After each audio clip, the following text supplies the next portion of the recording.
Hello guys, आप सभी का स्वागत है नीवा कुमारी ब्लॉग्स में। आशा करती हूँ आप सभी स्वस्थ स्वच्छ और मस्त होंगे। तो आज का मेरा वीडियो है मेरी दीदी का मैरिज किस तरीके से हुआ और कैसे अरेंजमेंट हुआ था। तो यहाँ पे सबसे पहले जीजा जी गुलाब का फूल लेके आए थे दीदी को देने के लिए। उन्होंने अपने घुटने पे आके दीदी को बहुत ही प्यार से फूल दिया है। यहाँ पे जीजा जी का चेहरे पे स्माइल आप देख सकते हो। फिर दीदी ने माला पहनाया, क्योंकि सबसे पहले माला लड़कियां पहनाती है, तो इसलिए दीदी ने यहाँ पे माला पहनाया। फिर जीजा जी ने माला पहनाया और फिर सारे लोग मिलकर क्लैपिंग किए और बोले जय श्री राम। तो ये होने के बाद फिर दीदी यहाँ पे अपना तैयारी कर रही थी, जो टीका वगैरह लगाते हैं ना, उसको देख रही थी कहाँ पे क्या करना है। तो वो सारी चीज़ें वो निकाल के लगाने वाली थी। सबसे पहले यहाँ पे आप देख सकते हो दिया जलाई है उसने। दिया जलाने के बाद वो अक्षत वगैरह डाली है और उसके बाद फिर टीका लगा रही है। यहाँ पे टीका लगाने टाइम उनके दोस्त आगे बोले ऐसे नहीं, ऐसे घूम जाइए, ये दिशा थोड़ा सा तिरछा हो रहा है और कैमरे में भी नहीं आ रहा है। तो हम लोग साइड करके हो गए। फिर यहाँ पे दीदी आरती दिखाने लगे जीजा जी को। आरती दिखा रही है ये मतलब बेचारी थोड़ी सी मतलब चेहरे पे खुशी भी है, थोड़ा सा नर्वस भी है, तो वो दिख रहा है यहाँ पे। और फिर ये चुमाई। अब इसके बाद वो पहले पैर छुएगी, क्योंकि शायद हम लोग में लड़के को मतलब जो दूल्हा होते हैं उसे भगवान के रूप में देखा जाता है, तो इसलिए। यहाँ पे मम्मी आ गई थी गाल सेकने के लिए। तो मम्मी सबसे पहले बोली कि मेरे को सिंदूर लगा दो। एक्चुअली जो मैरिज हो रहा था उसमें मेरे सारे फैमिली लोग नहीं आए हुए थे, बहुत कम फैमिली थे। मीन्स लड़के के फैमिली थे, उनके भाई लोग थे और उनके तरफ से थे, लेकिन हमारे तरफ से उतने फैमिली नहीं थी। ये मंदिर में शादी हो रहा था। तो मम्मी यहाँ पे कुछ जीजा जी ने बोला तो उस पर हंसने लगी है और उनका गाल सेक रही है। हमारे तरफ ना जब जो दूल्हा होते हैं वो आते हैं तो उनका गाल सेकाई होता है, उसके बाद उनको चुमाते वगैरह हैं, तो वो कर रही है मम्मी यहाँ पे, आप लोग देख सकते हो। और मैं ये सोच रही हूँ कि आगे कैसे क्या होने वाला है, क्योंकि मैं सारा अरेंजमेंट मैं ही देख रही थी, तो मैं चारों तरफ देख रही थी कहीं कुछ कम ना जाए। तो यहाँ पे मुझे किसी ने बुलाया तो मैं चली गई वहाँ पे देखने के लिए कि कैसे क्या हो रहा है। तब तक मम्मी यहाँ पे टीका लगा दी और यहाँ पे चुमा रही है मम्मी।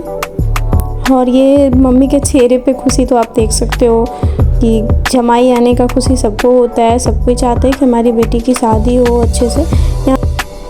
यहाँ पे चल रहा है अभी कन्यादान की प्रक्रिया की। कन्यादान जो भी होता है वो सारे कुछ, क्योंकि एक पिता के लिए सबसे महत्वपूर्ण होता है बेटी की कन्यादान करना, वो सबसे ज़्यादा मायने रखता है एक पिता को लिए। तो अभी तो दीदी बड़ी हो चुकी है तो पापा की गोदी में बैठ नहीं सकती। पहले क्या होता था ना, बच्चियाँ छोटी होती थी, पहले छोटे में शादी होता था तो पिता के गोद में रहती थी बेटियाँ, लेकिन अब ऐसा नहीं होता है क्योंकि अब बेटियाँ बड़ी हो जाती है। अब यहाँ पे पंडित जी पापा को विधि समझा रहे हैं कि कैसे कैसे क्या करना है। तो वो पापा जैसे जैसे पंडित जी बोल रहे थे वैसे वैसे वो कर रहे थे, क्योंकि हमारे घर में अभी ये पहला शादी था तो पापा को भी उतना आइडिया नहीं था कि कैसे क्या करना है।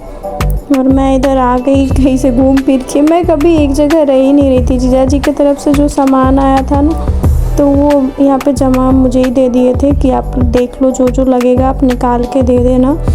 यहाँ पे उनके सारे परिजन आए हुए थे, चेयर वगैरह सारा कुछ का व्यवस्था था तो मंदिर में शादी, लेकिन प्रॉपर तरीके से मैंने सारा कुछ अरेंजमेंट करवाया था ताकि किसी को कोई दिक्कत ना हो। और मंदिर अच्छा था, माँ शीतला मंदिर था वहाँ पे, और सारे बहुत अच्छे से पंडाल वगैरह सारा कुछ क्रिएट किया हुआ था। जो मंडप भी था वो भी बहुत अच्छे से और खूबसूरत तरीके से सजाया गया था। यहाँ पे दीदी भी विध कर रही है, क्योंकि साथ में दीदी को भी विध करना होता है। यहाँ पे जो शंख पानी का विधि होता है वो पहले, इसके बाद शंख पानी का स्टार्टिंग होता है। तो ज़्यादा लोग थे नहीं तो इसलिए वहाँ पे उतना कर नहीं पाए। और ये पंडित जी ना थोड़ा अलग ही तरीके से शादी करवा रहे थे, मैं मम्मी बोल रही थी तो वो हो ही नहीं रहा था। यहाँ पे उनके भैंसुर आ गए सारी चीज़ लेके, जो पंडित जी चढ़ाने के लिए बोल रहे थे, तो वो सारा चीज़ चढ़ा रहे थे। जो जो चीज़ें थी, जैसे कि जो जेवर थे, वो सारे चीज़ पंडित जी मांगे कि जो भी लेके आए हो आप लड़की के ससुराल वाले के तरफ से, वो सारी चीज़ें अभी यहाँ पे चढ़ती है।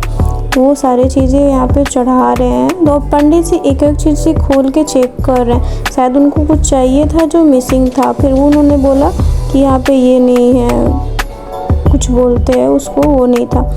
और यहाँ पे फिर सिंदूर का प्रक्रिया करवा दी। मम्मी यहाँ पे बोली भी थी कि पहले फेरे होते हैं, लेकिन पंडित जी बोले नहीं पहले सिंदूर होता है, तो पहले सिंदूर करवा दिया फिर फेरे करवाए।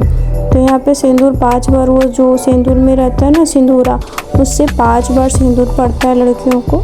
तो वो फर्स्ट टाइम, मतलब ये तीसरी बार हो रही है, 2 बार ऑलरेडी हो चुकी है, तीसरी बार ये चौथी हो गई। वो 5 बार सिंदूर पड़ना होता है, तो 5 बार सिंदूर दे रहे थे जीजा जी। फिर यहाँ पर उसके बाद ना चुटकी से सिंदूर देने के लिए पंडित जी बोलते हैं कि आप चुटकी से दो, 5 बार सिंदूरा से पड़ता है और 5 बार वो हाथ से लगाते हैं।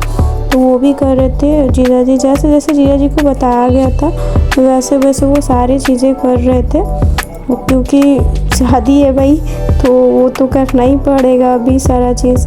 और यहाँ मेरे को बहुत ज़्यादा हर चीज़ को मैं देख रही थी कैसे क्या करना है। आप देख सकते हो यहाँ पे मैं तुरंत जाके लहंगा पहनी हुई थी, जो कि मैंने चेंज कर दिया है, तुरंत सूट पहन लिया, क्योंकि मेरे को सारा चीज़ मैनेज करना था और लहंगे पे ये चीज़ें ना संभव नहीं होती है। सो यहाँ से स्टार्ट हो जाता है लावा छिटने का प्रक्रिया और फेरों का। साथ साथ में फेरे और लावा साथ में होता है। लावा जो होता है वो दिया जाता है जो नाग देवता होता है ना, उनके लिए, तो ये लावा छिटाता है। वहाँ पे मेरी मम्मी ऐसा बताती है कि लावा नाग देवता के लिए चढ़ाया जाता है। मेरा छोटा भाई है, बहुत ही प्यारा है, उसको दीदी के शादी में लावा छिटने का बहुत ही ज़्यादा शौक था।